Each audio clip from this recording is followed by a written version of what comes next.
Hey everybody, I am Haley Gray. I'm the founder of the Women's Entrepreneur Network, and I want to welcome you to this month's WEN Talk. And I hope that you will say hi, give us some support, let our speakers know what an amazing job they are doing. This is a community event that we do once a month here in Women's Entrepreneur Network, and we share out through our social media and help you reach more people and do more things and hopefully get the message out. And, this is really kind of a cool event. I'm excited to have our first speaker here, Christine. I am so excited to have you here. We talked about you doing this eons ago, probably somewhere in the last millennia. And I'm glad to have you here and welcome. And I'm going to go ahead and give you the stage. Thank you. It's a pleasure. Yes, we probably did talk about this maybe like even last year, but welcome everybody. For those of you that don't know me, I'm one of the moderators here in the WEN community, and I am a business mentor, which I will tell you is different than a coach. And I want to start and have, like I'm always known for, a truthful conversation of how are you doing? How is your business? I am always surprised by where we're at kind of this point in the year. Maybe you are too.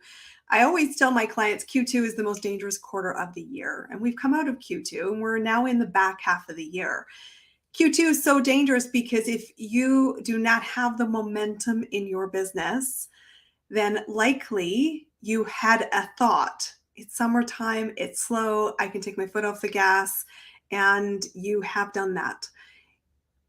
Or you have said, now is the time to knuckle down and figure out how do I turn the action plan around so that I don't stay in this stalled out period where you had big goals and the goals are now getting trimmed and pruned and dialed back.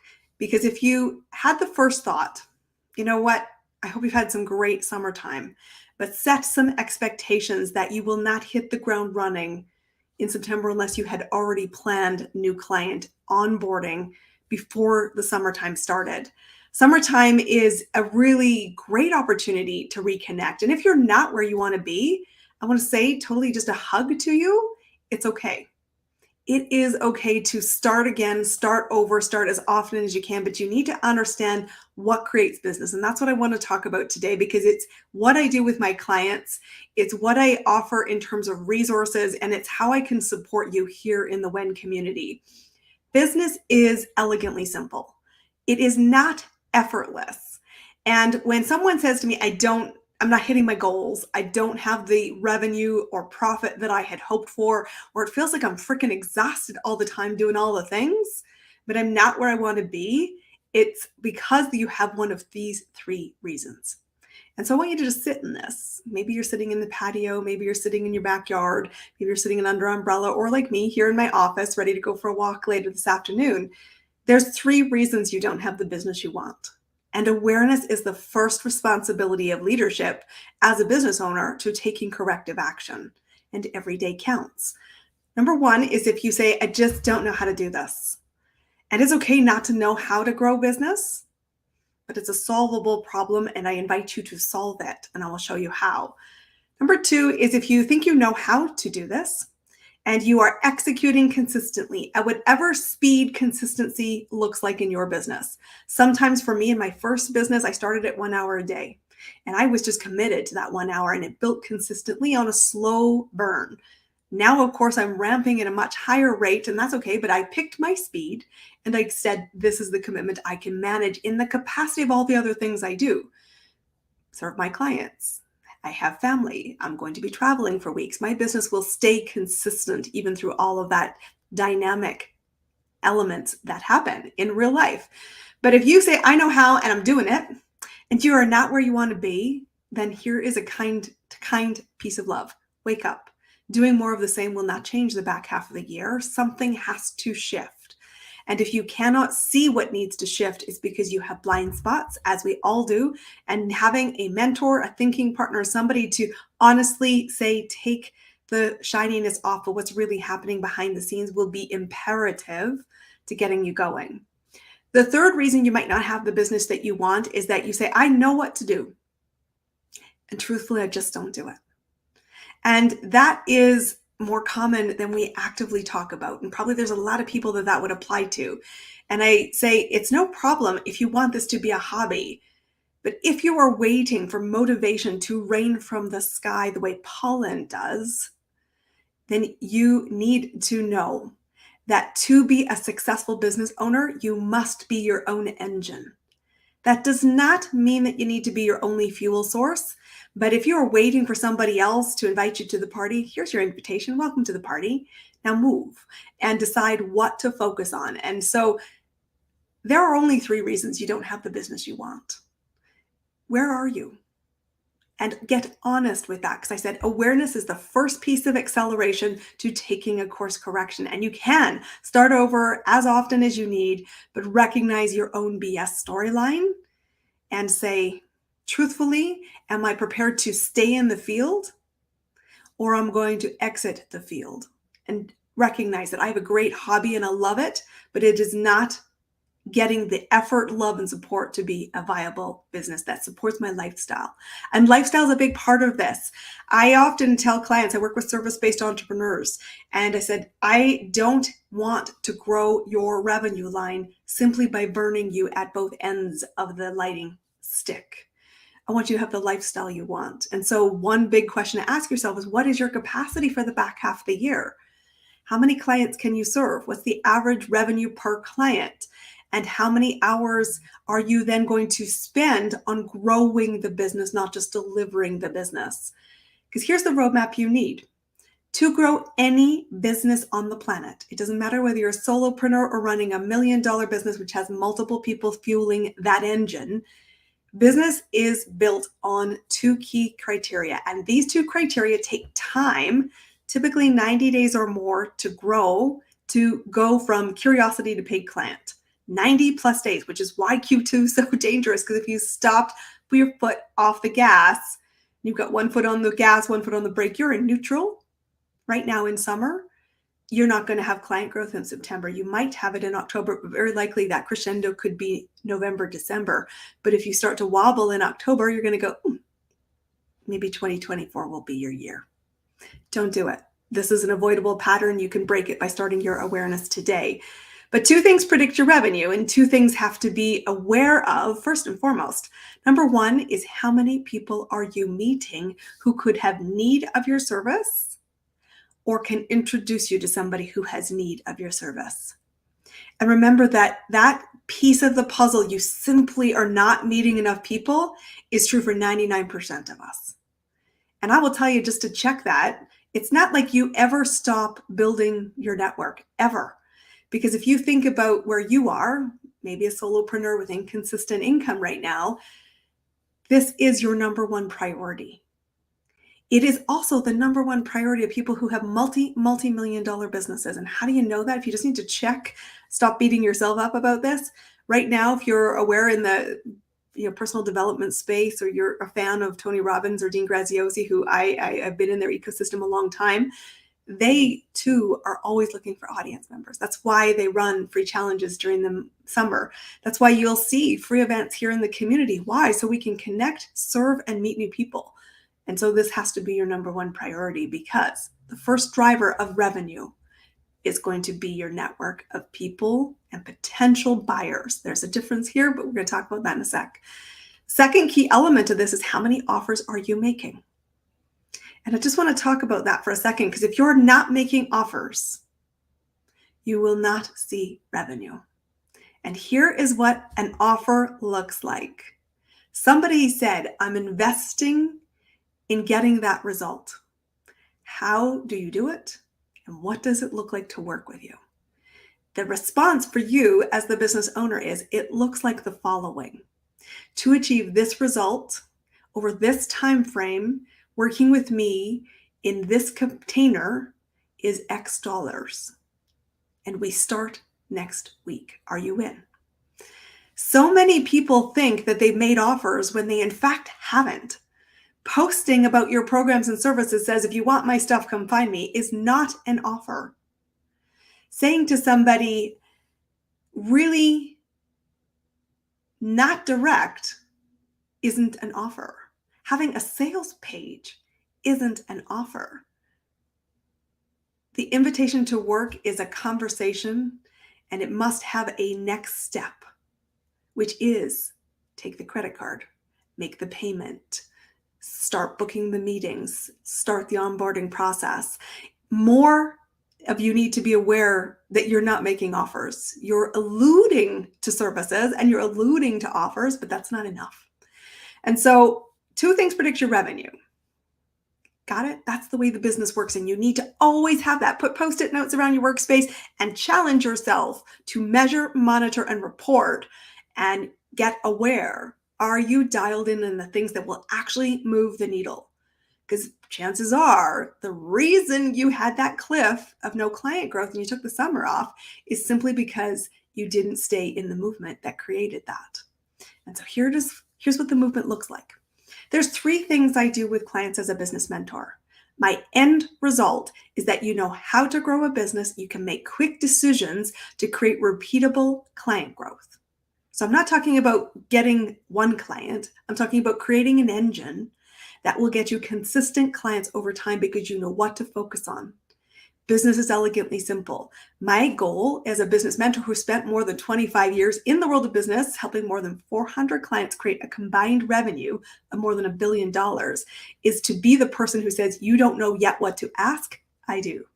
Let's me ask the questions, let you find your lane, convince your audience to start moving so that you can create your own engine. And that engine can be applied to your business for years and years and years. And here's the hint that your business will continue to evolve. So it's not a one-size-pony. It's a thinking partner relationship. And we build 3 foundations because every business needs these. Number 1 is you need to build an audience of buyers. We're not talking fans or followers, because trust me, you can't eat those, or it would be highly illegal. I want you to make sure that you're able to identify when you are talking to somebody, are they a potential buyer? Because if they're not a potential buyer, you are wasting your time with them, and time is the most valuable resource you've got. And buyers are in different levels of investment in priority of solving their problems. If you don't find the highly motivated person who says, I need this yesterday, frequently, your runway to beginning from curiosity to paid client is longer than you probably think, which is why we have to stay in momentum. But buyers are characterized by they are problem aware, they are motivated to solve it, and chances are they have already invested a ton of time finding free courses, free resources, the wrong advice, and are still not where they want to be. You might recognize them in the mirror. The answer is not another course. The answer is not another person's opinion. What they need really truly is someone to guide them to the result and help them find the way. Find the way because of your experience. Find the way because somebody has walked that path. And as they start to trust you, they will see you not as a likable expert, but as the must-hire decision that they can take to get moving. But buyer behavior is what you're looking for. If somebody is not aware they have a problem, not motivated to solve it, and do not see it as a priority to spend their hard cash, they're not your buyer today. Be careful getting in the wrong loops, in the wrong rooms, and really, really, really audit and prioritize who do I spend my time with. Because buyers, everybody needs, always needs, and this must be a focus. It's the most important focus, actually, of any business I know. It's the most important focus for me in my business. It's one of the reasons I'm here to chat with you, is because you might be a potential person I can help support and guide to pull the pieces together, which is my skill set. Second piece of the puzzle you need to know is what marketing is all about. Marketing isn't about the tactic, because there are hundreds of different tactics and they all work. The question you need to be understanding is that marketing is about movement. Are you creating movements from somebody who's a general audience member to self-identifying as a buyer who sees you as a must-hire so that when you position an offer, they say yes? That's the goal line. And that doesn't happen in a nanosecond. So we've got to be really intentional about building the strategy. You then get to choose your tactic. What lane do you want to play in? Any tactic will work. The question is, if it's being something you've talked about, it's working for somebody, but that does not mean that it will work for you. You need to find your lane, know how your buyer wants to buy, who and how you want to build your business so you have the life you want. And you need to connect the dots by keeping movement going, because movement is what builds momentum. It's what shortens that buying cycle, and it makes you a sought after reason and the must-hire choice for your particular audience who's a buyer. So you need to understand marketing. Marketing is about movement. And so I want you to challenge yourself. Do the pieces of marketing, whatever style you want, video, audio, posting, talking, speaking, any number of things, ads, any number of things. Do you know what movement you've invited? And where is it going to next? Because you're building trust with your buyer, and they're in the audience at a safe distance until they're ready to get out of their own way and say, I'm done my own excuses. I need help. And they see you as the person they want to work with. So second pillar is movement, and that's about understanding marketing. The third piece of the puzzle, of course, is the offer. To be really, really clear, this is where I think people have so lost the way. Offers are not about the how you deliver your programs or services. It's not about your framework. 99% of your buyers don't care about the framework. And the more you go into, it looks like 3 courses a week and self-directed this and the features, you're going to scare away your buyer. Because guess why? That sounds like work. I don't want to do work. I want the free, easy answer. I'll go find another free course. They don't solve the problem, but that is what they'll do. So be careful. What does a buyer want? Only thing they want is the result. And you are not the result. You are the guide to help them build the capabilities, confidence, and know how to get the results for themselves. So you need to be clear. What is the result you stand for? And here's an insider tip I tell all my clients. I'll just gift it to you today. It doesn't matter how many offers you have, you deliver one result. Only one. What do you stand for?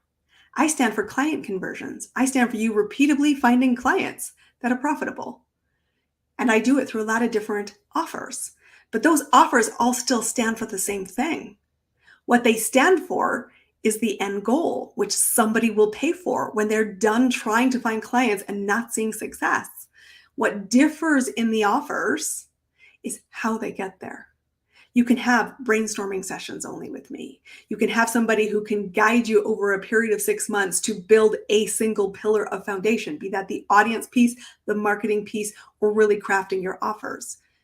But one piece isn't enough. That's why clients often come for me to work with me for a year.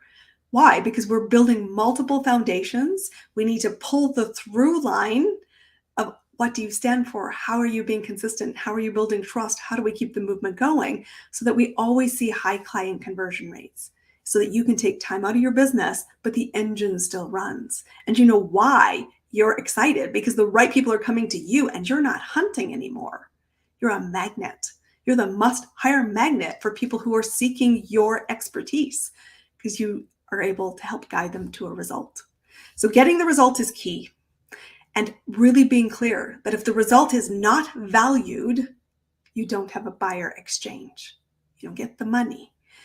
What do they value is really important. And it's not just money. It's all the spillover effect of what their life will look like when this isn't a gigantic pain in their ass anymore. Sorry, pardon my language there. It's important to know that they value it. And the most important thing when you are clear, the result is this, and they value it, to ask the question, you're ready. If you're ready, let's go. That's what business is all about. Business is elegantly simple. 3 foundations you need to build. And if you're not where you want to be in your business right now, you have the opportunity to course correct. I invite you to do that. Awesome. Absolutely. And keep course correcting. Yes. How does somebody get in touch with you? So you can find me at ChristineCampbellRapin.com or connect to me through the WEN community. I said I'm one of your key people here to help support you. I'm a resource and a guide. I'd love to have you in my ecosystem and connect you to some resources. Let's get you moving. Let's do it. Thank you so much, Christine. My pleasure. And thank you guys. Let's give Christine a huge round of applause. Thank you so much, Christine, for being here today. I appreciate you. And I'm so glad you were able to be a speaker today. Thank you for having me. Lovely to see you. Thank you. Okay, and by the magic of magic and the online world, I want to welcome our next speaker to the stage. Welcome, Terry. So happy to have you here. Thank you so much. I am so happy to be here. Yes. My first time with you. It's exciting. It is exciting, isn't it? Yes, I had no idea I'm a newbie, right? And I just was excited to find out what goes on here, and the invitation to participate is greatly appreciated. Well, thank you so much. This is our monthly TED style talk, and our speakers speak for 20 minutes. So we have our audience here. You should be able to see the comments to the side that people are making online. So let's give Terry a huge, warm WEN welcome. So hopefully she can see your comments. I will be here. I'm going to go ahead and give you the stage, if that's okay, Terry. Awesome. Okay, here you go. Thank you so much. This is just such a pleasure for me. I appreciate the opportunity to speak and to share my insights. I am new to the entrepreneurship community. I was a school teacher for 40 years and now am a consultant and life coach and leadership coach. And so I have an opportunity to work with a variety of people in a variety of contexts and scenarios. And today I'm going to talk to you a little bit about some of my experience and my reflection and gaining insights into being a leader. I had the opportunity to be a leader most of my career. I was in the administration of education and just had wonderful opportunities to meet with and influence abundant colleagues. And so I had the opportunity of coaching teachers and coaching student teachers and working with administrators. And through that, I kind of developed a concept and idea about leadership. When I was in the classroom, I had the distinct pleasure, and some people go, I was a kindergarten teacher. And I love teaching young children. The reason I love teaching them, which is why entrepreneurship is so exciting to me, is that they were like sponges. They wanted to learn so much, and they were so eager to go forward and move, and they didn't have all those fears that we as adults sometimes have in terms of stepping out and leading. And so I thought when I first gave my first talk to grown-ups, I talked about a book that I used to teach in kindergarten. And you may be familiar with this book, The Little Engine That Could.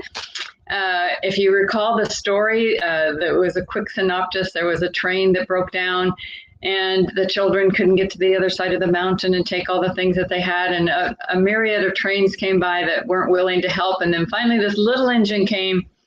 And you all know the mantra, I think I can, I think I can, I think I can. And this little engine pulled this disabled train over the mountain down to the boys and girls on the other side. And then he said, I knew I could, I knew I could, I knew I could.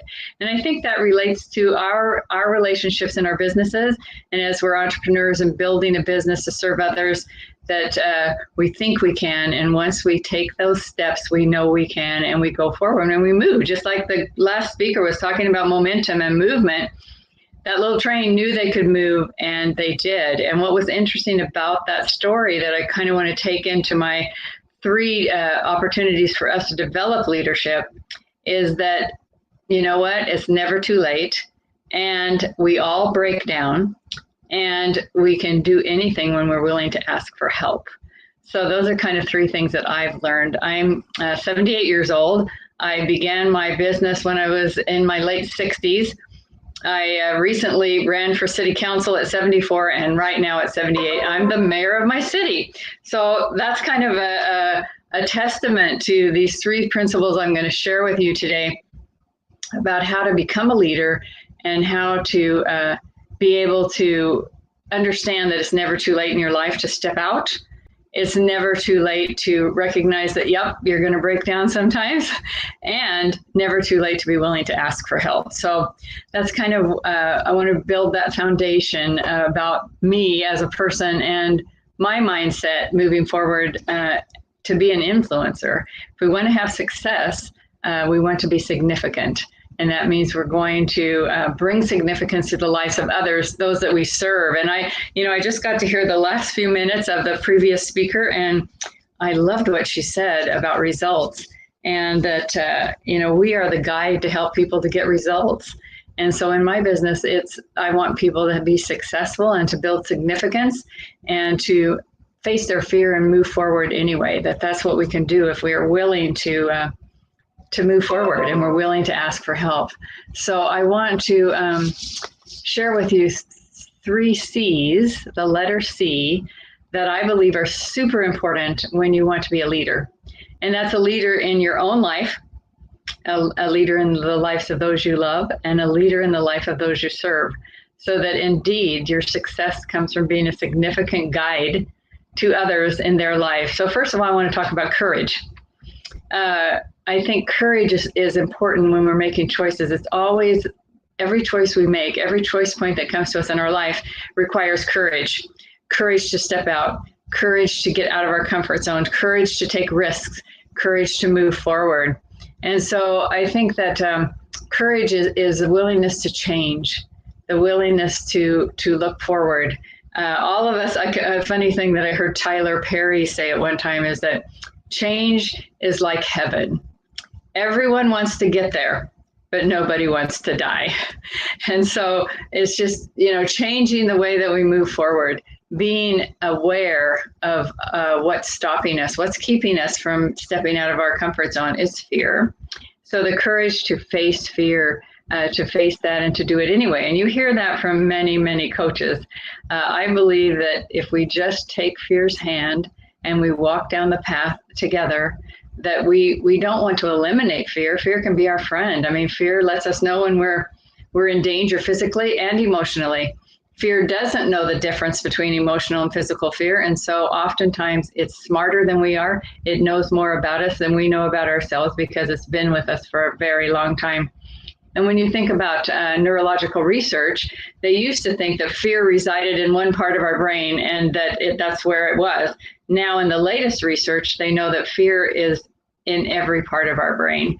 And so it's not just in one place. So it can be sparked and it can take off at any moment in any situation. And we just need to be aware of whether it's a fear of danger that could affect us physically, emotionally, and then to move forward. Fear also, they've discovered in the last few years, which I think is extremely interesting, is that in our DNA, we also carry the fears of our ancestors. So we might have fears that are not even related to our experiences. And so also to being aware of where does that fear coming from? Is it true or am I making it up? Is it something that I can step by step travel down the road making progress with that fear beside me? So courage to face our fears, to understand our fears, to analyze our fears, and to do it anyway. Not touch a hot stove anyway, but, do, if it's an emotional fear that has been maybe not even in our experience. So really looking at fear and having the courage to face that. So that's the first C, courage to step out, courage like the little engine that could, to give a go and take that engine over the mountain and to conquer that fear with courage. And then the second one I want to talk about is character. Now, I've known in my life that words have different meanings to different people, for sure. So when we talk about character, there's a lot of definitions for what character is. To me, character is who you are when no one is looking. So what do you do? What do you do? How do you choose the right thing for you to do because it's the right thing to do? So character has a lot of different meanings, but to me, it's being true to yourself. It's understanding and knowing your values and then acting upon those values that are true to you. And in our lives, we can often be criticized by others because of our values, because of the way that we live our lives. But it's living true to ourselves is character. And so if we have the courage to face our fears and to do the right thing and to be true to ourselves, then that's character. And being clear and concise about what that character is. A lot of times I find clients that I work with that are, embedded in fear and unable to move past those brick walls that are facing them because of their fears, they're not clear on who they are, and they haven't delineated the character, the values that build their character. And so clarity becomes really important when you're defining your character. Because I've had multiple years of experience, and I now, I'm a great grandmother, I'm pretty clear on what my values are. And I can guide my character and the things that I think, the things that I say, and the things that I do based upon my values and my character. And I've developed the courage to do that. And I don't look at other people's opinions and how other people are affected as a litmus test for how I live my life.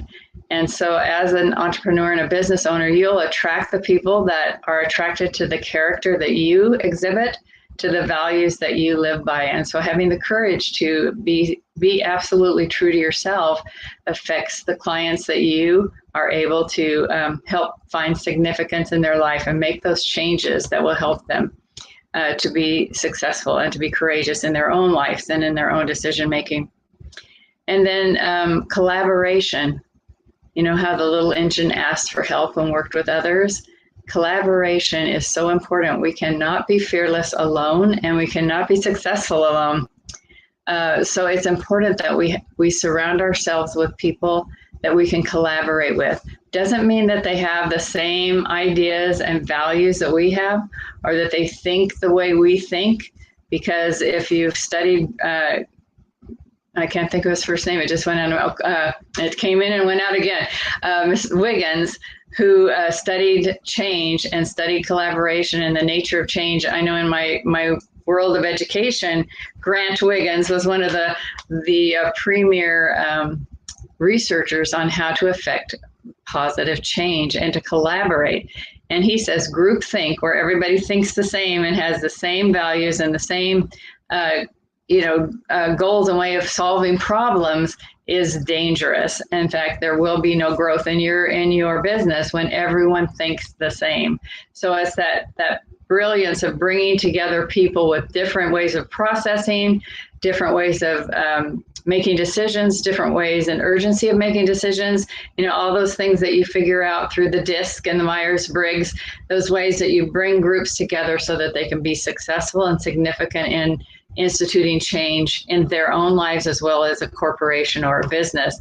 So collaboration, that land of diversity where you can bring people together to solve problems and take risks and be vulnerable with each other and really work together. And I find in communities that I am associated with, like this community that I'm just learning how to navigate, other communities, my coaching community, my city municipality community, there's definitely a variety of diversity when you're working in a government situation and in a community with a city council and working with a staff. So there's so many opportunities to collaborate with vulnerability, yet with that same character. I find that I have more influence and significance within my municipal government community because I stand true to who I am. And so that my opinion is brought forward in a way that is consistent and a way that is really, the potential to make a difference and to really have significance in that community and have success in building that collaboration is so important. So we're courageous, we are true to our character, and we collaborate effectively. In other words, we listen with an eye to learning, and we have empathy and compassion. You can call that love for one another as we collaborate. So it's that listening where you're not listening to respond, you're listening to understand. And in collaborative communities, that listening skill, you feel it when you're in a group and you're working with someone one-on-one or in a group situation to solve a problem or to share your understanding. The person who's listening just to say what they want to say. So they're not really listening to you. They're listening to respond to you, not listening to understand what you're saying. So that capacity to really be a listener is so important when you're collaborating. That also engages in your character and how you treat others and how you listen and respond to others in a way that builds that nature to collaborate. And if you're listening with just your ears, you're not listening with your eyes. Have you ever been in a situation when someone doesn't have eye contact with you when they're listening? Yeah, that's a pretty big turnoff to me as well. So you're listening with your ears to understand, you're listening with your eyes to show that you're engaged. And then you listen with your heart so that you show that empathy and that understanding that really helps people to want to engage with you and listen to you. So that affects your ability to be, the words are just flying out of my mind. That's one thing when you're 78 years old, you want to say, oh my goodness, I forgot the word I wanted to say, but it builds your sustainability to have a significant impact on others. So that listening, truly listening, and then learning.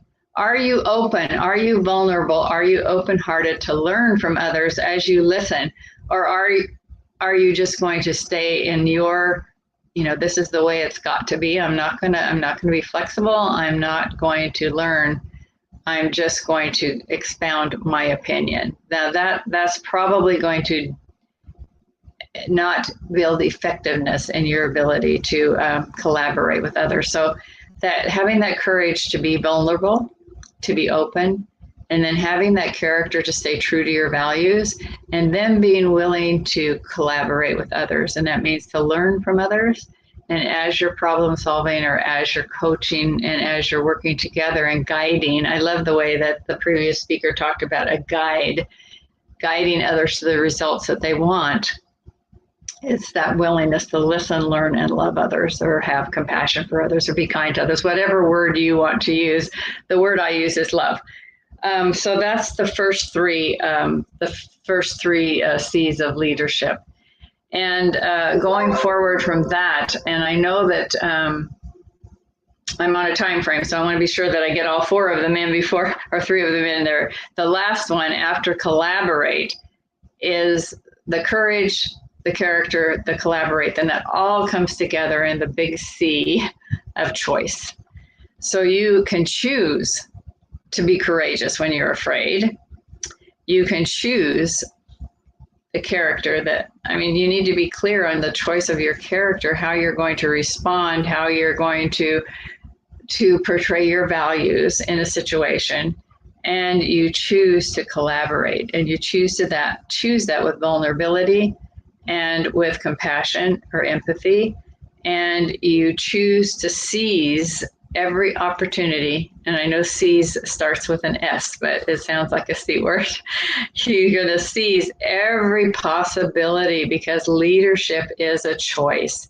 So if you want to be a leader in your own life, and you want to help lead others to the results that they value and want to have, and you want to lead as a collaborator, as a person who listens, as a person who learns, and as a person who loves, then that's really the important way to look at yourself as a leader.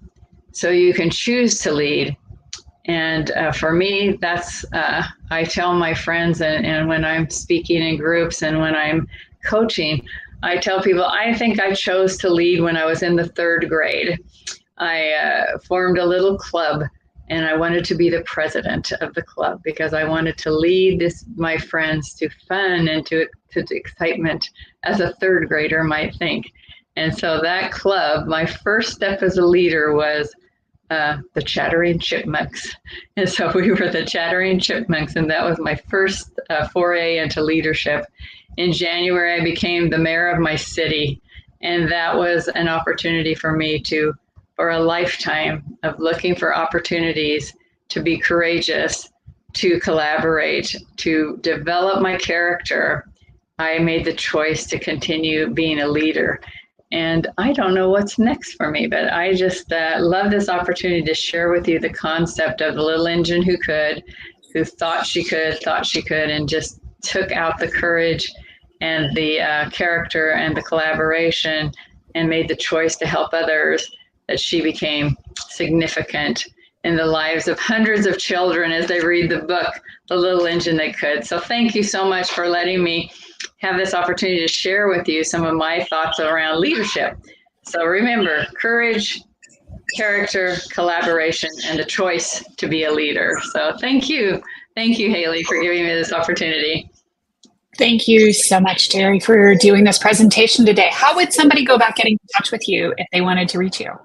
Sure. I have my website. My website is terryasayrecoaching.com. So you can find me there. I'm on Facebook. I'm on all of the social medias. I'm not a real social media techie, but I'm there under Terry A. Sayre, so you can find me there. I'd love to connect with any of you just to get to know more about this community and how we can work together to make significant changes for the lives of others. I love that so much. Thank you for doing this. Thank you for being here. Everybody, let's give Terry a huge round of applause. Give her a huge thank you. And I love The Little Engine That Could. It was always one of my favorite stories growing up, and it has stuck with me today. Sometimes when I am stuck in my business, I remember The Little Engine That Could. Yeah, it's a great thing. It's a great little litmus test to see, oh, that little engine was the smallest engine that came along, and yet that little engine pulled that great big train over the mountain so the kids could have all their toys. Absolutely. Love it. Thank you so much for being here today. Thank you so much. Thank you. And let's give Terry a huge round of applause. Thank you, Terry, for being here today. I really, really appreciate you. And with that, we're going to switch to our next speaker. Kelly, welcome to the stage. I'm so happy to have you here. Thank you. I am super excited to be within the community and here to talk with everybody today. Awesome. Thank you so much. I'm going to go ahead and give you the stage. All right. Hello. I am so grateful to have this opportunity to speak to this beautiful community. And so many of you may not know me. I am Kelly Lephart. I am a mindset and success coach. I love helping people win. Like, that's my love language. And we win in so many different ways. But one thing that I know to be true is that we have to first believe in ourselves before we can win in any area of our life, whether it's our health, whether it's relationships, whether it's in our finances, in our business. Like, we have to have that belief in ourselves. And I celebrate everyone here because you absolutely do have belief in yourself, because otherwise you would never have leaped out and jumped into entrepreneurship. Because let's just be honest, it's not easy. And often we feel alone when we're going out and blazing the trail for ourselves and for the people that we are meant to serve. So I want to celebrate you in that. And I also want to just bring about the idea of belief in ourselves. Like, we all are here because we want to grow our network. We want to grow our impact. We want to grow our businesses and thrive in them and support other people in whatever they need from our services, and that's going to impact their lives in the best and greatest way. So wherever you find yourself right now, just sit and celebrate yourself. You're doing amazing. You have, whether you're just getting started or whether you have been going for a long time, celebrate yourself. And there's different levels in our growth, right? There's different levels in our businesses, in our entrepreneurship. And we are meant to come here and grow. We are not meant to stay stagnant in any place, personally or professionally. And if we find ourselves in a space where we're kind of feeling stuck, like you've hit kind of that income ceiling and you're like, what the heck is happening? I'm doing all the things, I'm doing these strategies, I'm taking the actions, but it's still not moving. You're not alone. All of us are there in different moments. And that's when we have to go inside and look at our belief. Because for us to move beyond like your current situation, your current income ceiling, if you want to call it that, for you to move beyond that, you're going to have to grow in your belief, in your skills, in what you believe is possible. You're going to have to connect with a deeper part of yourself, right? Because it's needing something else from you. And that goes to show that, like, however you're experiencing success in your business right now, you are experiencing it because that is where your beliefs are. That's where your habits are. That's where your actions are taking you. And in order to go to that next level, we have to grow. We have to do something different. We have to see something different in ourselves. And so I want you to connect with, just dream with me for a second. Let's just say whatever that next level is for you, whether it's $20,000 a month, $50,000 a month, $100,000 a month in your business, whatever it is, what is like the identity that you have as that person that is already reaching that goal, that's already achieving it, right? Because there's a very real thing called self-sabotage. And we've all experienced it, right? Like you get this amazing idea and then you're like, oh my gosh, I'm totally going to do that. That's going to be that next level idea or that $1 million idea. And then all of a sudden you have all this self-doubt, all this like negative chatter coming on in your head. That's like, yeah, right. You can't do that. Nobody's going to follow you. Nobody's going to believe it. Right? Like we've all experienced that.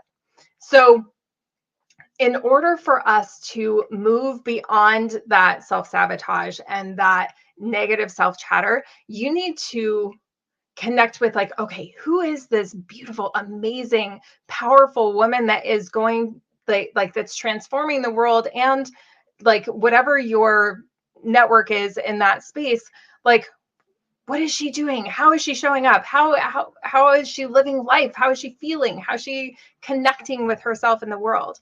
And we have to like connect and create that identity because we're really good at being ourselves right now in this very moment. But that next level is going to need something different from you. Just like, I don't know, 10 years ago, before I started coaching in a specific manner, like I had all that self-sabotage. I had all that self-doubt. Like it was laid on my heart that I was meant to coach and I was meant to mentor and I was meant to move out of the space I was in, that I was really comfortable in. And I was like, who's going to listen to me? Like I'm going to switch my businesses and then start something new. And I don't even like have experience in this place. Like who's going to listen to me? Right. And if I didn't already connect with that identity of myself as a coach, myself as like being successful in that space, myself as being a leader in that space, then I very easily would have just kept doing what I was doing, right? So as we grow in our business, we need the same thing. We need to connect with that next identity, right? And it's just expanding more of who you are, expanding more of what is possible for you, right? Because I like to think of us as computers, right? Like we've all been programmed in our upbringing, in our past experiences, in in business and in life. Like things were spoken over us all the time. Oh, you're going to be really successful. You're going to do so many great things. You are going to impact the world. And then some of us have things spoken over like, you don't know what you're doing. Nobody's going to listen to you. You're stupid, blah, blah, blah, right? Like we've all overcome some of those things. Well, those programs are like laying kind of dormant, but going silently in the background. And they impact the actions that we take, the belief that we have in ourselves, the identity that we have. And in order, and when you start to go out and do something new, then they're going to raise their head and they're going to be like, hey, remember, you don't know what you're doing. You've never done that before. Nobody's going to listen to you. And so we have to learn how to upgrade the program, right? To be able to quiet those negative chatter and change that conversation, change that programming. Because let's just be honest, they have been going on autopilot in the background for a very long time. And they will continue to be there and impact how you're moving forward, how you're taking actions in your business, how you're taking those uncomfortable leaps to grow to that next space until you address them. Because we all could be, you know, at that next level that you've been dreaming of. If you've been feeling like you've been in this space for a while, we could have been there already if we wouldn't have let ourselves be pulled back by self-doubt, by self-sabotage, by you know, not taking the actions when we had that inspired idea, worrying what people were going to think, right? And just recognizing and knowing that none of it is your fault. It's just the way that we were made. We were made to be programmed. We were made to you know, grow in our experiences, but that's part of the growth in our businesses and in life, is to learn how to upgrade the programming. You know, I mean, it's just like kids in school.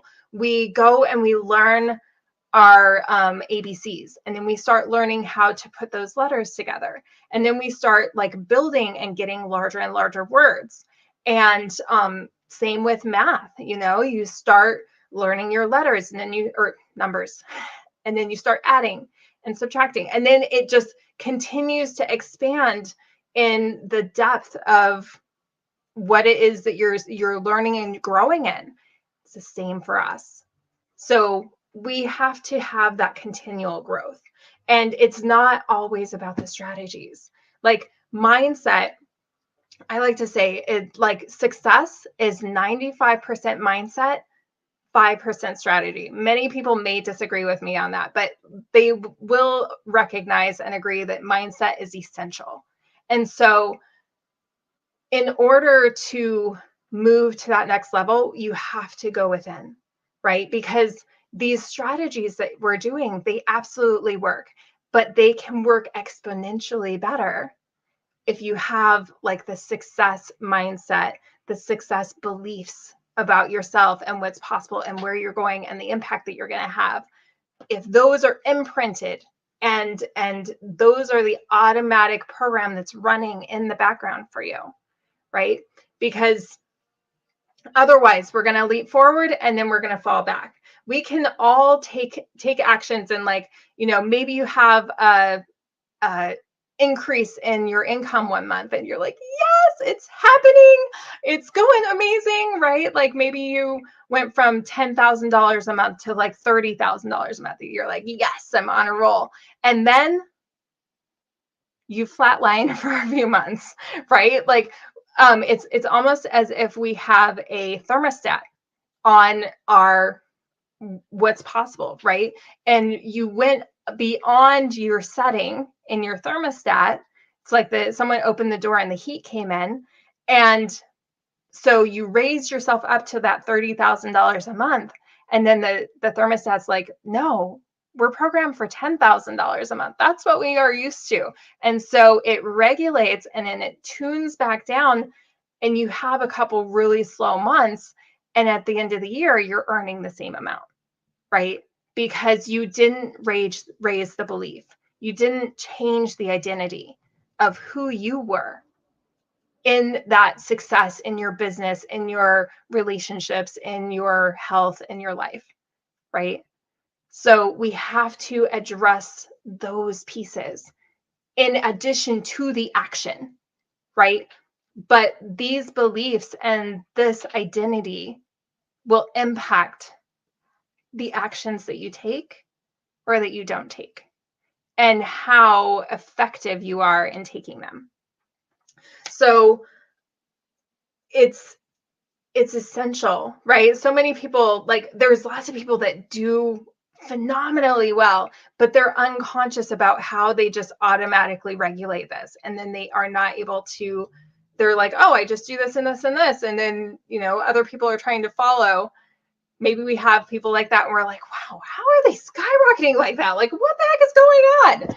And then like it's just natural to them. Well, they're automatically doing these regulating of their beliefs, of their identity, of these automatic programs. But not everybody is able to do that. Honestly, probably only 90% of people aren't able to do that. 10% maybe are able to do that unconsciously. And so we have to have a process of how to change these beliefs, how to upgrade this programming, and connect with that identity and of that most successful, happiest, most impactful version of ourselves. So that's something that I love to support people with, because I know for me, I was very stuck. And I had been in my business for like 7 years, and I caught a certain level of success. I was there for a couple years, and I was doing all the strategies. I was reading all the books. I was taking all the free courses, and still I was like, what the heck is going on? And it wasn't until I started doing that personal development piece, going internally and like really looking at myself and the beliefs that I had. And I was verbally speaking. I was the most positive person you'd ever want to be around. I had life to speak over everybody and everything.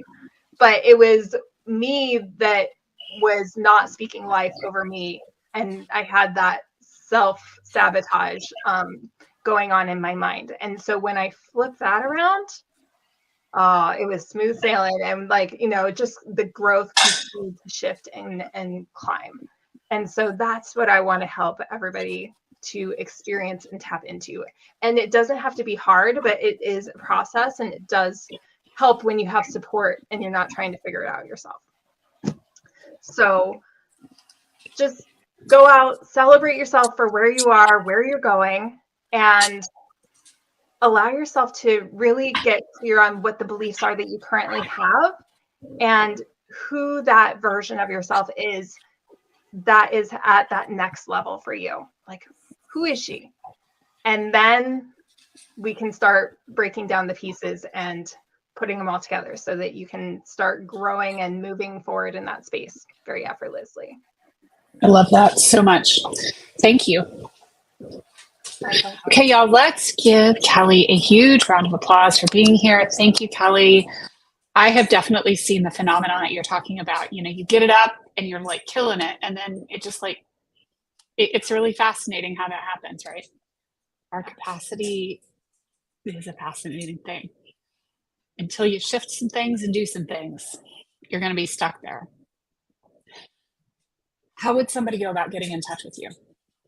So I am on all the social media sites, and that's probably the easiest way. I'm on Facebook, and you can find my link tree in many of them. So I have lots of different avenues in order to find me. Awesome. Thank you so much. I appreciate you being here today. Thank you. Bye-bye.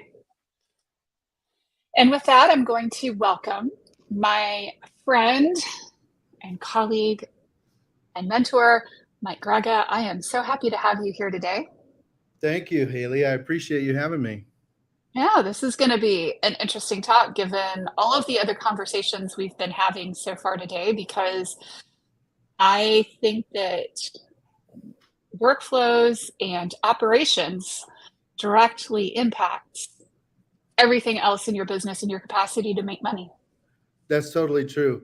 And if I could just briefly introduce myself, my name is Mike Gregga, and I do operations consulting and business coaching, which is why Haley was just talking about processes and workflows and things like that. And I really firmly believe, Haley, that getting your processes nailed down, getting them smooth, doesn't necessarily have to be documented, but at least getting them nailed down is literally the key to profitability. It's the key to scalability.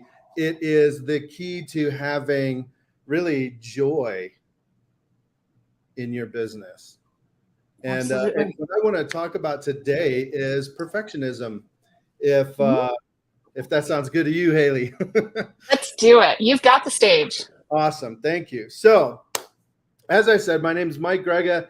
I do operations consulting, business coaching, and especially if you run a team, I can help you to fall in love with running your agency all over again with my winning workflows. And I just want to say that, you know, if processes are something that are kind of tricky for you, I just want to tell you, processes are my love language. It's the form of my thoughts. It's the language that I think in. So processes for me are as natural as breathing. But today I want to ask you a very, very important question. And it's one that is kind of convicting of me too. And it's this: are you a perfectionist? Are you a perfectionist? And what I want to emphasize today is just a couple of key points, and that's that perfectionism prevents productivity. Perfectionism prevents productivity. You know what perfectionism also prevents? Profitability. You're not going to be productive if you're pursuing perfection. You're not going to be profitable if you're pursuing perfection. Now, I could tell you, for me, I am a perfectionist. I'm the typical Enneagram type 1, right? Like perfectionism is in my blood. It's in my DNA. That's just how I kind of naturally do life. But it's something that I've had to really work on quite a bit and kind of Jedi mind trick myself a little bit into recognizing that no, perfection is not the goal. The goal, if you want to be productive, the goal, if you want to be profitable in your business, the goal, if you want to have any joy whatsoever in your business, if you want to have joy and satisfaction as an entrepreneur, here's your new rule. Throw out perfectionism. Here's your new rule. You ready? And if you're taking notes, this is what you want to write down. And this is all you need to write down. Minimum viable everything. Minimum viable everything. Now, I just want to tell you a little bit about my own story very, very briefly. I just want to tell you a little bit about my own story because it's the story really of a perfectionist in progress. A perfectionist in progress. I'm a work in progress myself. I fight against my own tendencies toward perfection. And I just really want you to know it's okay to struggle with that. Okay, there's nothing wrong with you. It's normal, it's natural, but just stop and think, is perfectionism serving you well? And this is really the struggle that I've gone through. This is really what I am going through, and I'm a continual work in progress. But growing up, I heard a lot, and you probably heard a lot too. Hey, if you're ever in a job interview someday, right? Your teachers in school or whoever, if you're ever in a job interview someday and they ask you, what's your biggest flaw? Here's the magic answer they tell you. Say, my biggest flaw is that I'm a perfectionist. It's kind of like one of those things that you say is a flaw, but you know it's not really a flaw. It's a plus because, man, if I'm a perfectionist, that means I'm going to do great work, right? I'm going to do a great job. And when I was in high school, I really owned that. And as I went on job interviews, I actually gave that answer. And I really internalized that and I owned it. But you know what happens when you have a perfectionist mindset? Because I learned, and it went naturally with my own DNA because I'm an Enneagram 1, I'm a perfectionist by nature. I learned at that time that was a good thing, that perfectionism was virtuous. I will suggest to you that it is not. One of the reasons why it is not is because it produces this all or nothing mindset. If it can't be perfect, screw it. I'm not going to do it at all. And that led me to drop out of college not once, but twice. And at that point, I realized finally, after twice, man, I really need to fix myself. And so what did I do? I strove for perfection. I joined the Marine Corps. I joined the Marine Corps as an intelligence analyst way back in 1999. And in fact, on September 11, 2001, I was in Kosovo. I was deployed. Scary times. But after dropping out of college twice, I joined the Marine Corps in an attempt to perfect myself. Right? So this is why I say the story of my adult life is the story of perfectionism. Well, the Marine Corps didn't sit well with me. I'm not great at taking orders, number one. And as you can see, physical exercise is not necessarily my forte. So the Marine Corps, I did my 4 years and I got out. And then in my continued quest for perfection, I went back to school and obsessed over getting straight A's, but I had one B, and that one B still bothers me to this day. And then after I got my bachelor's degree, I went to seminary to study to be, because at that time I began to have more of a religious bent to my life, even though I grew up in church and things, but I began to seek a religious form of perfection. You see, and I spent 4 years in seminary, learned to read, ancient Greek, ancient Hebrew, learned all this about history, adult learning, so much knowledge and learning in a quest to perfect myself. And ultimately that didn't work out for me. So I went back to the intelligence community and I trained intelligence analysts for the better part of a decade for the US government. Fascinating journey for me. Lots of fun, but all along the way was this never-ending, anxious drive for perfection. Okay. I want to ask you, and I only tell that story because I'm well versed in the quest for perfection. I'm well versed in striving to be perfect, to do great, to be excellent. I get you.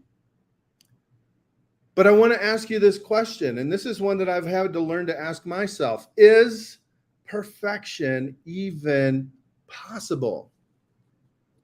Is perfection even possible? Tell me in the chat, yes or no. Leave me a comment. Is perfection possible? We know it's not. It never is. We're striving for something that we'll never attain. We're striving for something we'll never get to. Well, let me ask you this question. Is perfection even necessary? Ask yourself this question. Do I need to be perfect in order to get results? If you're a marketer, do you need perfect copy to get conversions? No. Can copy always be improved? Yes. And in fact, writing tends to be something that we're never really ultimately satisfied with. We tend to go back to it over and over again. If you're a copywriter, you know what I'm talking about. Even Stephen King put out second editions of his New York Times bestsellers, as a matter of fact. Perfectionism is everywhere, isn't it? But does it need to be perfect to get results? Sure, there's always room for improvement. You can always have a better conversion rate. You can always get leads for cheaper. Or if you're like Haley Gray, you can get leads for less than a dime. Wow. She's really good. But is it perfect? It's not yet perfect. There's always room for improvement. Perfection isn't possible. Perfection is also not necessary. It's not necessary to get results. This is true. Perfection is not necessary for results. You can still get a good result without being perfect. It's not the best result possible, maybe, but it's still good results. You can still get good results. So as I mentioned earlier, the secret to productivity, you want me to tell you? The secret to profitability. Would you like to know? Would you like to know what the secret is to productivity? The secret to profitability. I'll tell you. It's this. And I learned this from a gentleman named Cameron Harold, who has been a COO of not one, not two, but 3 9-figure businesses. Brought them from 7 figures to 9 under his tenure as COO. And this is his rule: minimum viable everything. You want to build an insanely profitable, insanely productive business? The secret is simple: minimum viable everything. Throw away perfection. Done is better than perfect, right? Done is better than perfect. Data, not drama. Just get the task done. 80% solution, that's fine. Done is better than perfect. Use the data to help you improve, make it better. But just get that 80% solution out there, then continue to A/B test or whatever process you use to improve, to optimize. And I can help with that. But get that 80% solution out there. Done is better than perfect. Then let the data tell you how to improve. Data, not drama, right? We're not going to be emotionally attached to anything. We're just going to let the data drive the improvements, the optimization, the decisions. Data, not drama. Done is better than perfect. People over process. If you manage team members, don't demand perfection from them. They can't give it. Let me say that again. If you have team members, don't demand perfection from them. They can't get it. They can't give it. They can't provide it.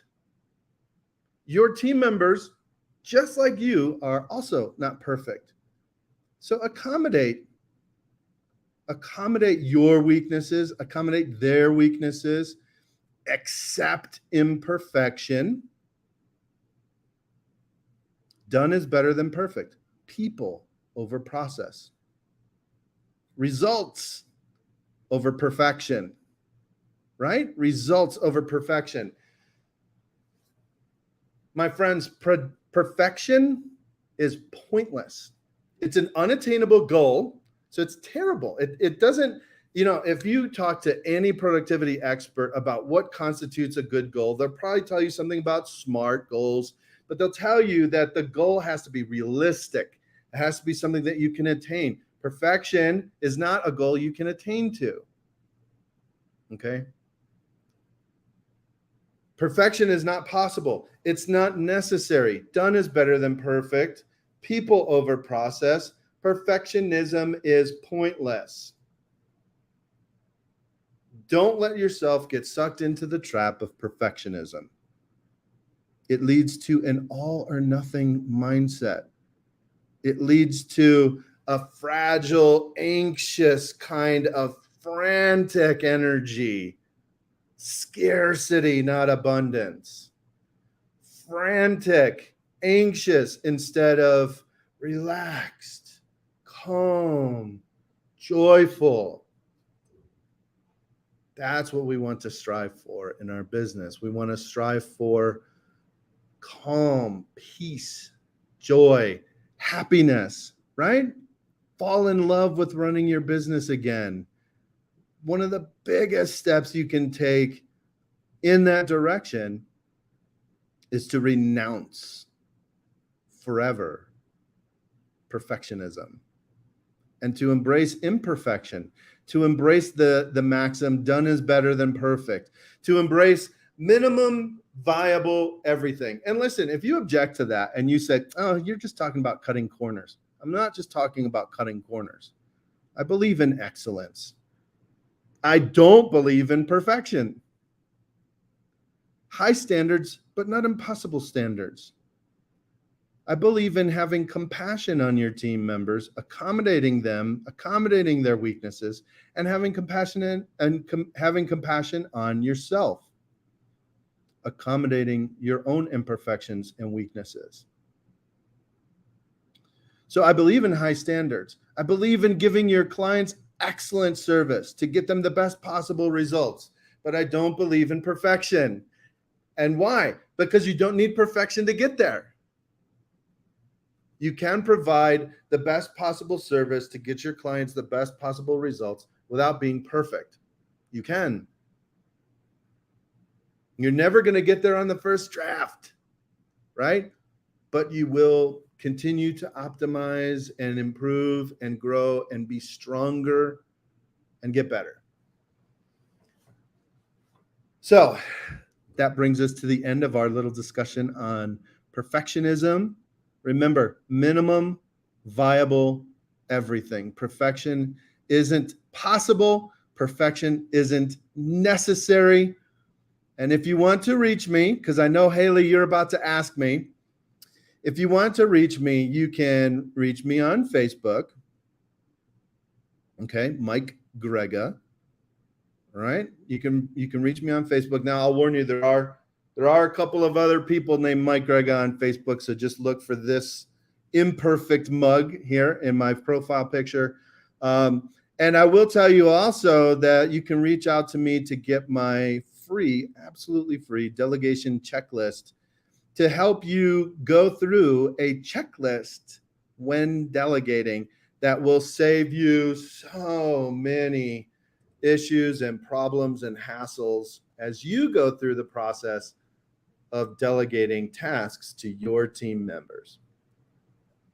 So reach out to me for that, for the delegation checklist. You can simply send me a DM. You can also look me up on Linktree. It's Linktree. Just add a dot before the two E's at the end of Linktree / Mike Gregga. All one word. All right. Haley, where are you at? There hiding in the background, so you can't find me. Hello. That is cool. Hello. Thank you for sharing this. Thank you for as an Enneagram, 8, I struggle with things a bit differently. I totally get what you're talking about the whole perfectionism and then holding your team members to an unfair, unattainable standard. So thank you for sharing that. Yes, thank you. Thank you for being here. I appreciate you so much. Thank you for stepping in today and being a speaker today. I really appreciate it. And this was a valuable presentation. Thank you. Everybody, let's give Mike a huge round of applause. Thank you, Mike, for being here today. Thank you, Haley.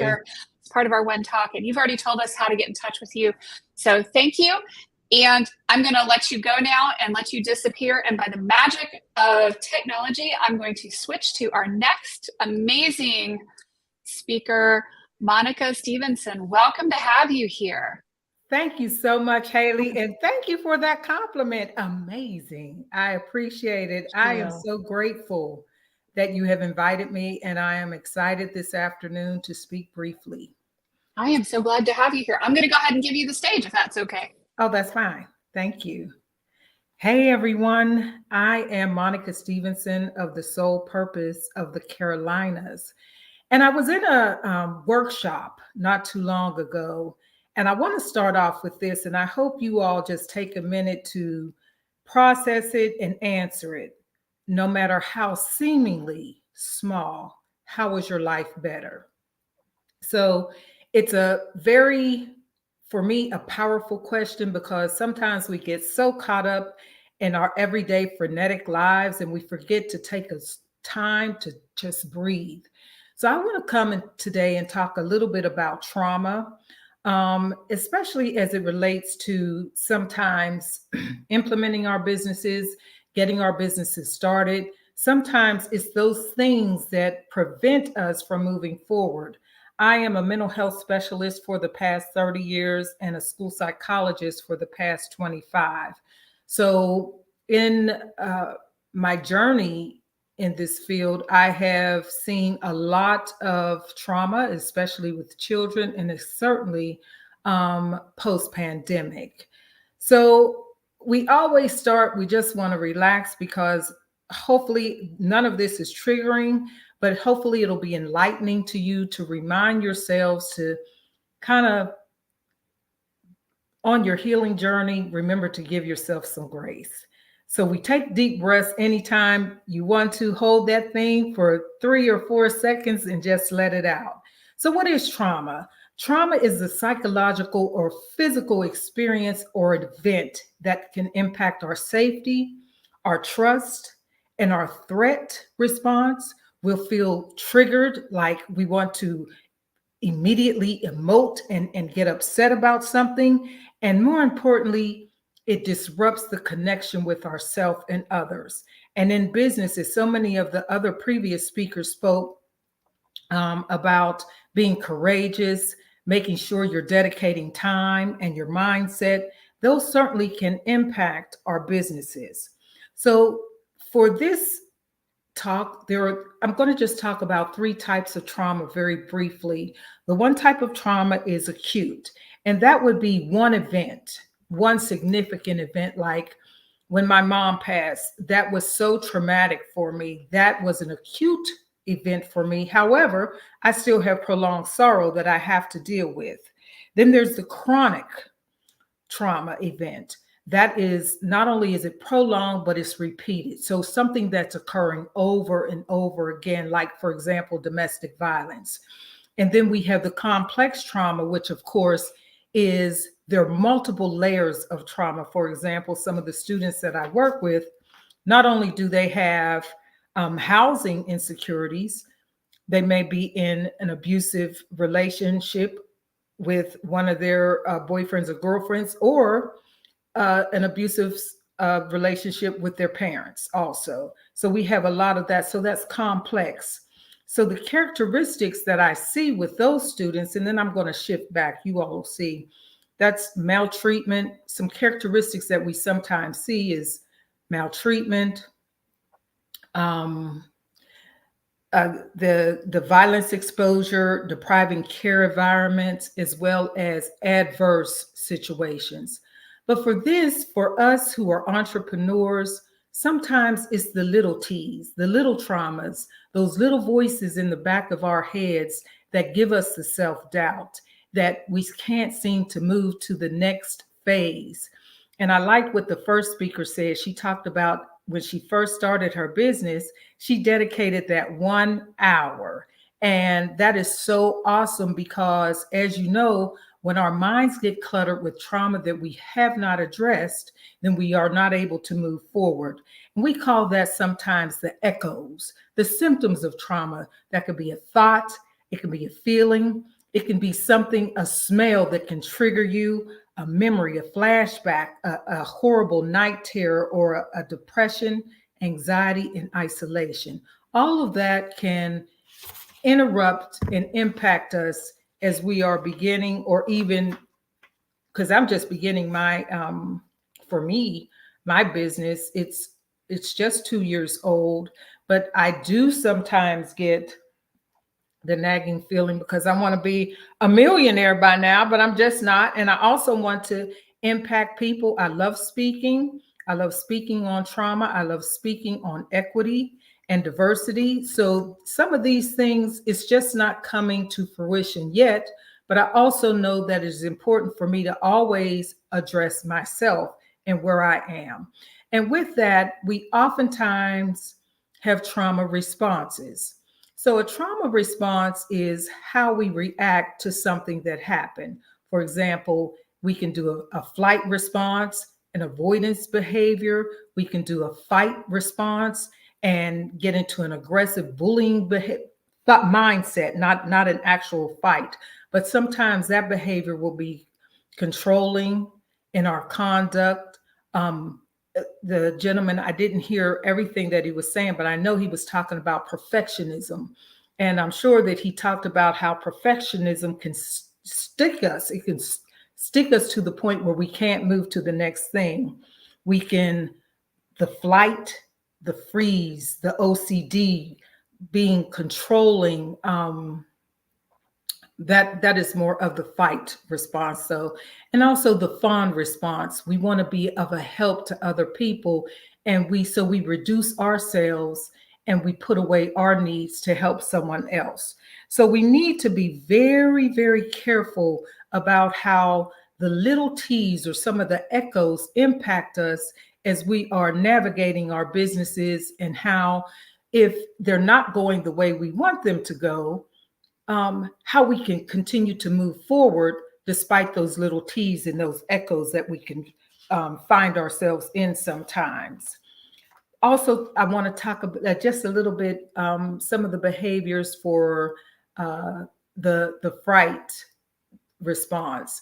Some of these have association with the foggy brain. You can't remember. I remember the second speaker, Miss, I'm sorry, I don't remember her name, but she said, which is my point exactly. She said at 78, I just can't remember things. Well, it happens all the time. So it doesn't matter what age, but a flight response will also sometimes give you a foggy brain and a difficulty making decisions, difficulty taking actions. So I wanted to tell her that is just not an age thing. Sometimes it's just a behavior characteristic of what's going on with us.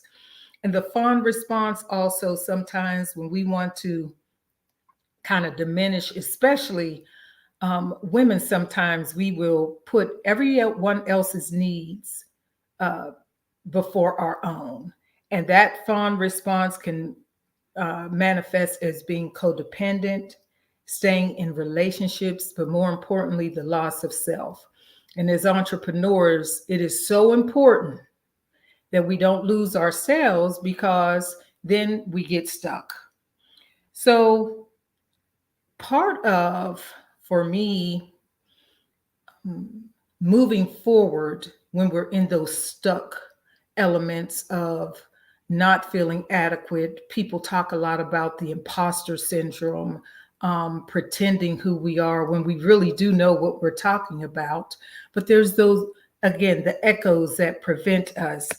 So we, number one, in terms of making sure that we are healing on our journey, we face what's going on. We face what happened, that little echo in the back. Why did it? We can't always determine why it happened, but we certainly can determine how we move forward from it. We tend to our pain. What is your self-care like? Are you please not waiting until Saturday or Sunday to do self-care? I was being interviewed for a board the other day, and they asked me what was my self-care. And I explained to them, I do self-care several times throughout the day because I have to. There's no need, because we live in a frenetic world. And anytime you're in the helping profession, you have to take care of yourself in order to help others. So I do self-care throughout the day, and whether that's taking a small walk, working out heavily, taking several deep breaths, reading something by Joel Osteen or a Bible verse, meditating, whatever it is so important that we take several breaks throughout the day for that self-care. And then we tend through the pain a lot of times. If you need therapy, it is very important. I think it's one of the most cathartic things in the world to talk to a therapist or a coach in a very non-threatening and a very safe environment where you can talk about some of the things that you've been going through, and just have somebody not necessarily give you the solution, but guide you through that problem so that you can come up with a viable solution for yourself. Also, when we're talking about trauma and little trauma echoes, forgiveness. Sometimes we know that we don't forgive others for them, but we really forgive others for ourselves so that we can be able to move on. And if you need to make amends, sometimes we have to think about how can we make amends in order for our lives to be better, and whether that is making an amend to yourself, making an amend to the person or the event that offended you. But it's important to do that also, and whether that's verbally through a letter, maybe you never even send it, but at least it's written down so that healing, you're on your healing journey. And so that business can bloom, because the more we know ourselves, the more we deal with some of the things that we deal with, the better we're going to be. Also, we have to honor how we feel. It doesn't matter if we're not feeling good that day. It is okay to feel that way. A feeling is a feeling. We honor all of our feelings. It's depleting, however, to continue to feel a certain way without any intervention, without doing your self-care. If you need additional assistance, without seeking that additional assistance. I know one of this, Miss Sayre, I believe it was, she talked about being courageous. And sometimes that courage means taking the step out and doing something that you've never done before to facilitate your own healing. You have to find ways during those times when those echoes come to remain calm and focused. Because if not, sometimes we go down a rabbit hole. I'm not good enough. My business is not working. What do I need to do? I've done all I can. And once we get into that rabbit hole and that abyss of depression and anxiety, it's hard to climb out of. So it is important for us to always find ways to be preventative. And whether you write it down, when this trigger happens, when this echo happens, this is what I'm going to do to stay calm and focused. I'm going to take a deep breath. I'm going to call a friend of mine. I'm going to read. I'm going to pray. Whatever it is for you to be preemptive during those times. Learning to maintain that calmness in response to those triggers. That is so very important, because anything can sometimes remind us of something that happened, or something that happened a long time ago. I know that I was in a trauma training, and the trainer was talking about how when she was a little girl, she was a gymnast, and she did her best. However, she did not win. And her stepfather came to her and said, "Wow, you're not going to place." Well, that was a traumatic event for her. Even though she didn't win, it was always in her mind that during her other meets that I may not do good. However, I do want to say that sometimes trauma fuels us in the opposite direction. A traumatic event can also be very viable to us and go ahead and fuel us into greatness. I know that about 10 or 12 years ago, my job was being altered, and we were told some very demeaning things. And I remember saying to myself, this is very traumatic for me. I went out and I love clean clothes. I know this is going to sound crazy, but I bought detergent, and I bought Vienna sausages and the ramen noodles, because I was like, I'm not going to have money and I won't be able to eat, but I have to have clean clothes.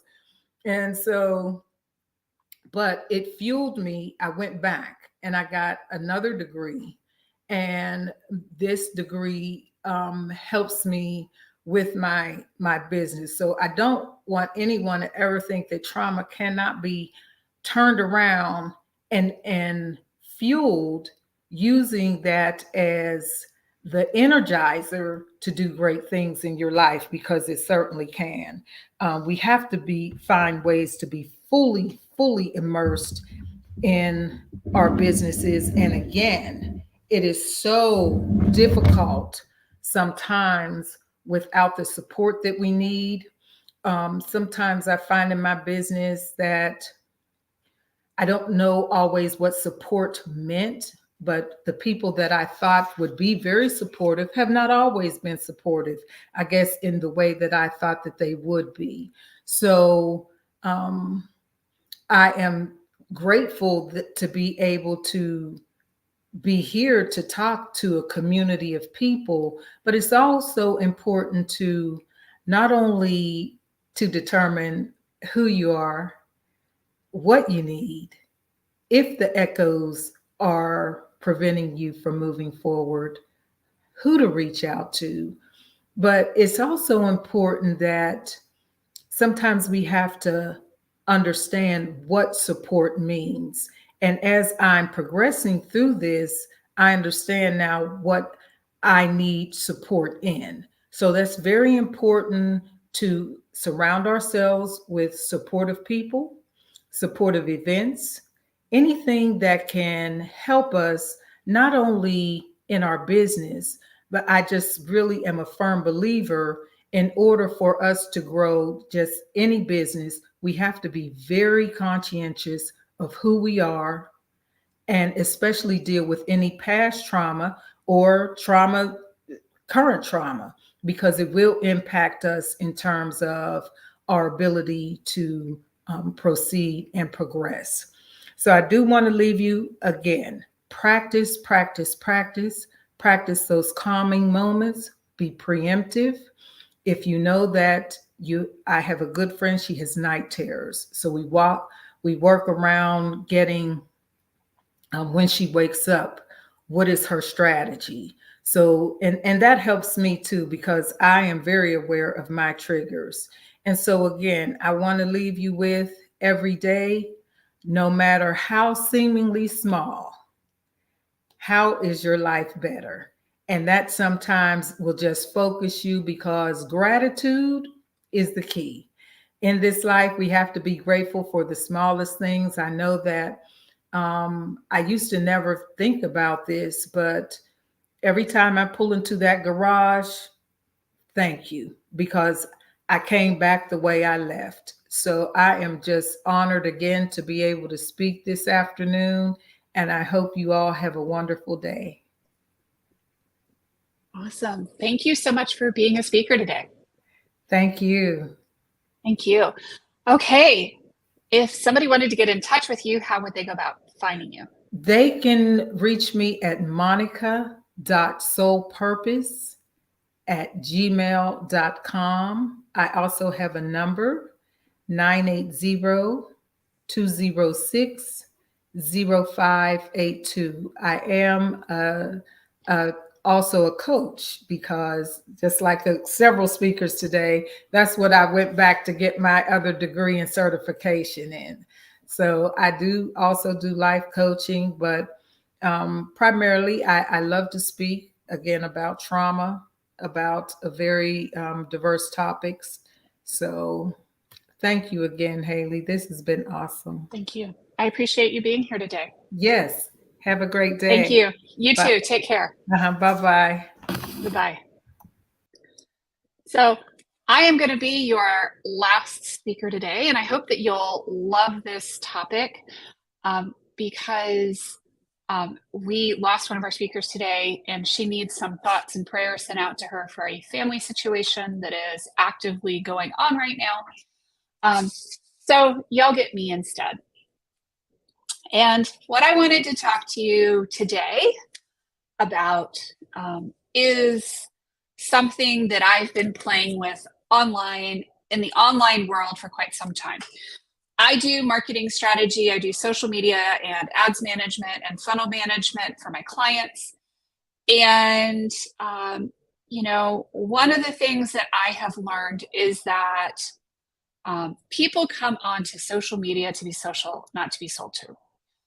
And one of the things that I recognized as somebody who manages social media accounts for other people is that dry, boring social media doesn't do anything for the client. It doesn't get them conversions. It doesn't get them reach. It doesn't make them any money. And if a company is on social media, they want reach. They want new audiences. They want people to be able to find them. Raise your hand. Let me know in the comments if you have ever felt like you are posting in a vacuum, like you're not being seen, like you're not being heard. You're seeing zero growth on your social media accounts. And I bet most people are going to raise their hands. And that is exactly why I developed my viral social method.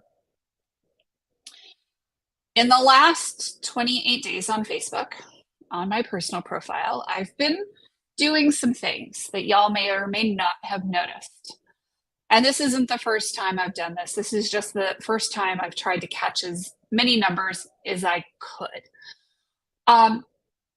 In the last 28 days on Facebook, my personal profile has had a reach of 19.6 million.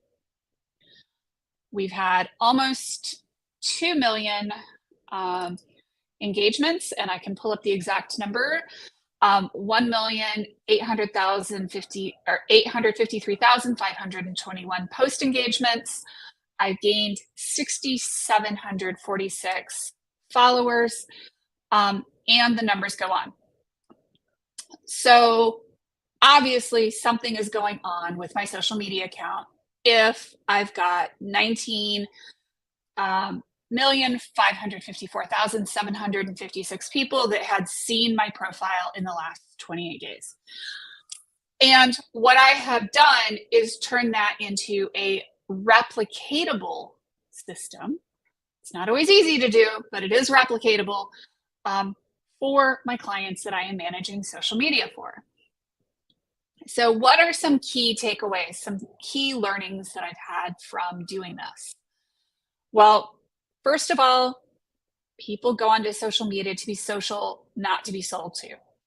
Facebook inherently, the platform will throttle your posts anytime you put a link in the post or you put a link in the first comment of the post. So if you are putting a link in the first comment of the post, I actually did a test this month. Most of my posts get anywhere from 2,000 up to about 4 to 6 million views on them. The posts that I put the link on, if I put the link in the first comment, anybody want to hazard a guess? I got 1 view on that post, and it was probably me. If I put the link in the post itself, I get maybe 20 or 30 views on the post, maybe 100. For somebody who is getting thousands of views on most of their posts, for me to get a couple of 100 views on a post is completely ridiculous. So lesson number 2 is dropping your links everywhere is not going to get you reach. Lesson number 3, and this is a mistake that I see all the time. One of the things you have to understand about social media and Facebook, Instagram, LinkedIn, all of them, is that people are on their phones. And yes, I have a cute little glittery background on my thing, and I have a pop socket because I fidget with them.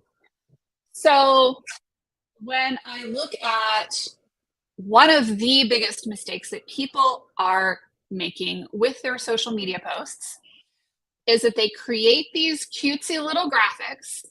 There is some school of thought out there, and there's a bunch of templates in Canva that have all of this text all over the post. The reality is, on your phone, you can't see any of that text. And if you're like me, I am a 50-year-old woman who, if I am not wearing my glasses, I wear my glasses all the time, but we'll pretend like I wasn't wearing my glasses. If I'm not wearing my glasses, little bitty itty text is something that I cannot see. So what does Facebook do? Anytime it detects a post that has lots of pretty little graphics on it and lots of little pretty text, it automatically throttles the post because it knows what is in the graphic. It's got image recognition. There's a ton of AI involved with Facebook and LinkedIn and Instagram and Pinterest and all the things. So if your graphic has a ton of text on it, guess what? It's not going to convert at the same rate. The next thing that I learned is that if you are putting graphics out that have text on them, they have to be high contrast. That means white on black, black on white.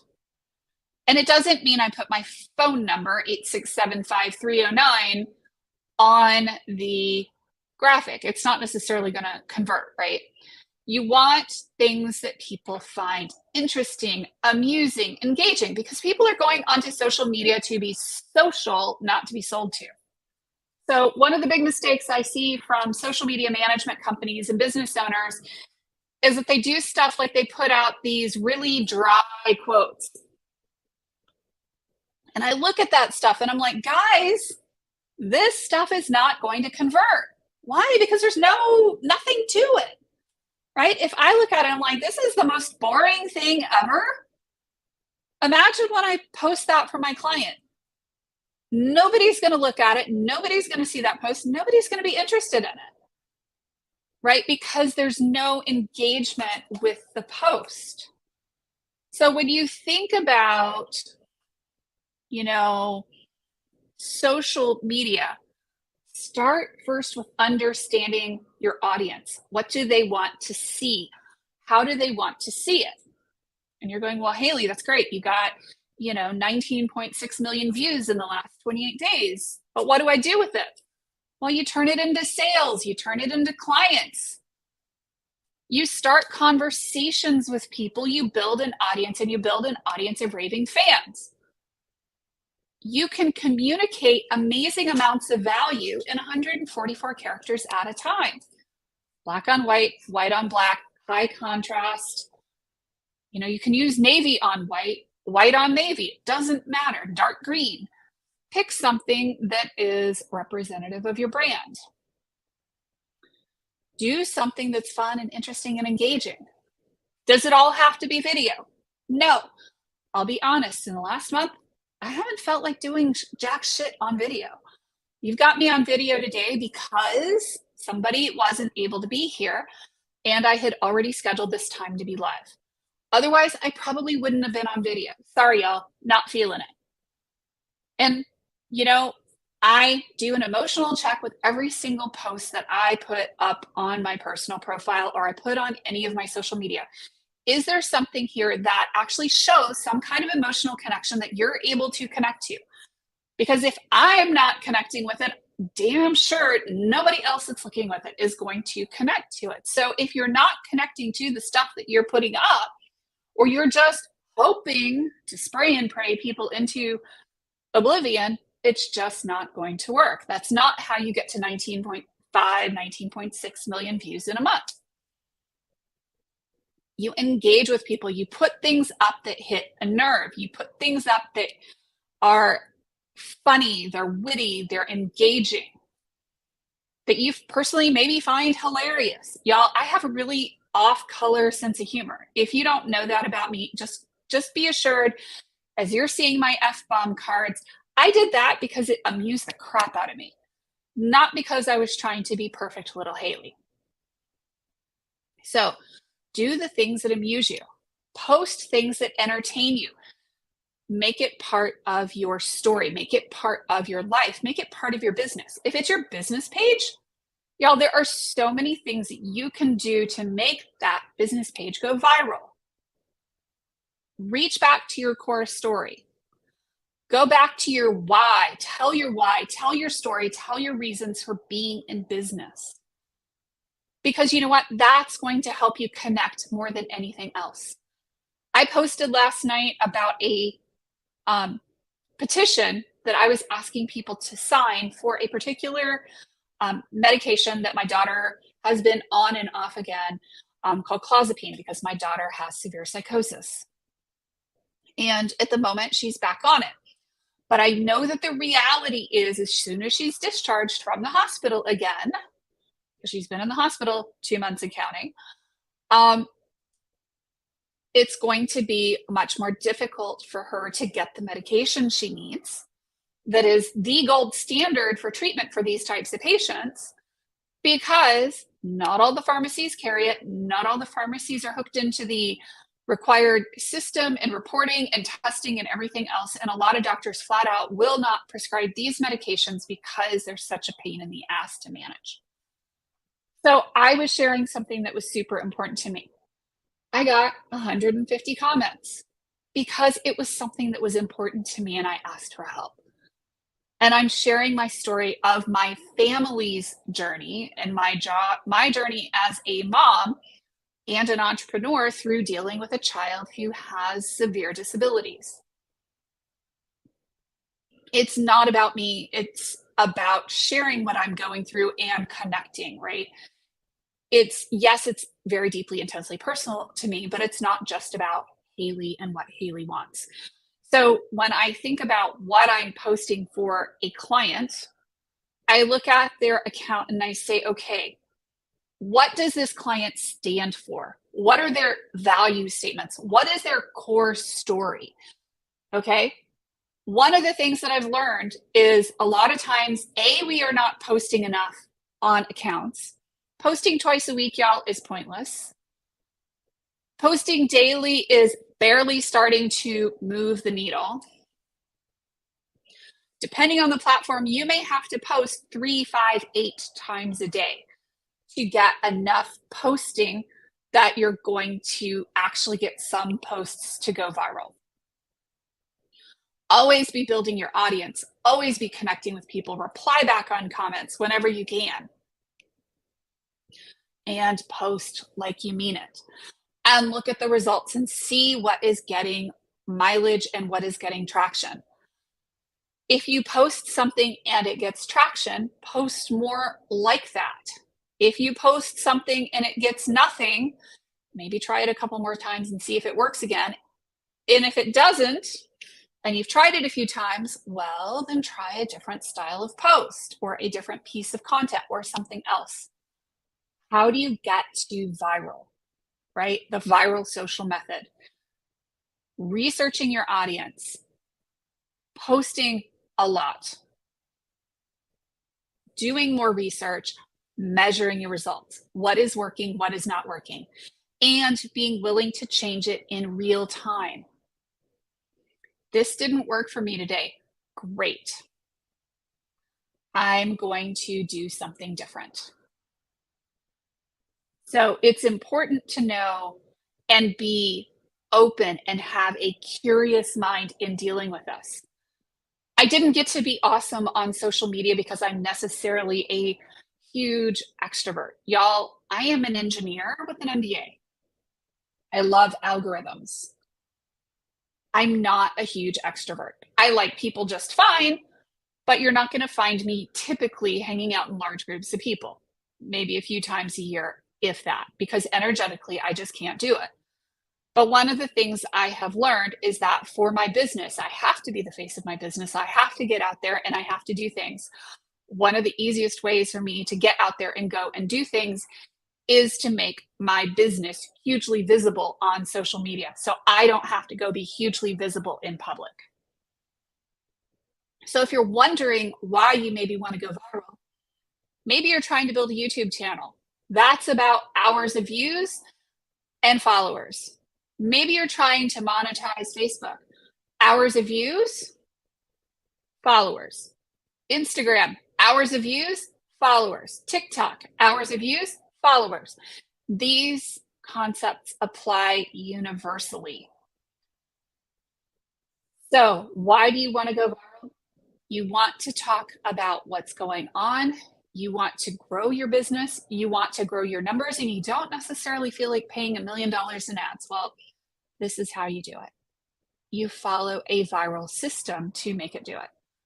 I'll be having some papers coming out and some case studies coming out shortly, describing how I did it. I've got a couple of e-courses coming shortly that are going to teach you the step-by-step process, or you can just hire me to do your social media management with you is one price, or we can do it for you. It's another price where we create the graphics and do all the things to manage your social media.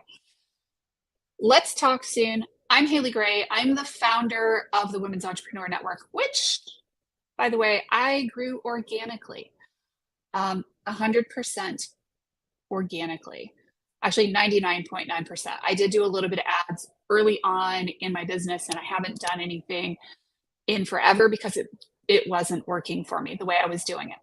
I've since learned how to do ads and generate a ton more leads. And let's talk. Let's figure out what's going to work for you in your business, what makes sense, and honestly, what doesn't make sense. Because here's the thing. your business has to make sense for you. Your marketing has to make sense for you. It's all about balance, and it's all about helping you expand what you're doing without running you off the end of a ledge. Y'all take care. I am Haley Gray. I'm the founder of the WEN Entrepreneur Network. Please get in touch with me. Let's chat. Send me a DM, and we will talk later. Thanks.